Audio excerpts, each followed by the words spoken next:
They say that age is just a number, and nobody knows that better than Karoline Leavitt. At just 27 years old, Leavitt has become the youngest White House press secretary in history, and she seems eager to prove that she belongs on Team Trump.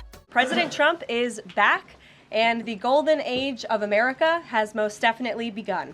But with this new role comes relentless public scrutiny, and it seems people are beginning to question more than just her qualifications. Yes, it seems that the age gap between Leavitt and her husband, Nicholas Riccio, is now prime gossip material. In fairness, the math is pretty hard to ignore. By the time Leavitt was born, Riccio had been legally ordering drinks for a decade. In a 2005 profile for the Portsmouth Herald, Riccio is described as a 40-year-old man, which means he'd be 59 or 60 years old today. It also means that he would have been 32 at the time of Leavitt's birth in 1997. For reference, Donald Trump was nearly 24 when Melania Trump was born, making Leavitt's age gap noteworthy even by Trump world standards. Aside from that, Leavitt and Riccio's story doesn't seem all that remarkable. Riccio, a real estate developer, first met Leavitt at a political event. He later served on Leavitt's finance committee when she ran for Congress in New Hampshire in 2022. They married in 2023, and in July 2024, they welcomed a baby who's also named Nicholas. Despite the otherwise humdrum nature of their relationship, Leavitt's critics just can't let the age gap slide. In fact, the comment section seems to light up every time she posts a family photo.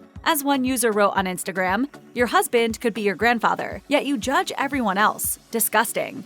While another asked, "Is that your dad next to you?"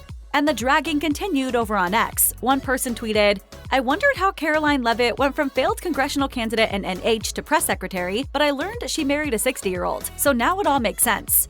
For her part, Leavitt seems like she couldn't care less about the age gap with her husband, and she's insisted more than once that they're the perfect match. In one Instagram post, she wrote, "He's my #1 fan, the best dad, and just the best man I've ever met."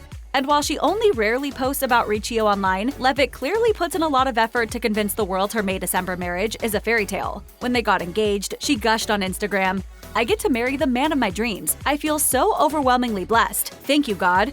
Fast forward to family life, and Riccio apparently had no problem with his wife getting back to work, pretty much right away. In fact, Leavitt returned to her job less than a week after giving birth. Why the rush? Well, it had something to do with this. Tonight, an ABC News special report, the attempted assassination of Donald Trump.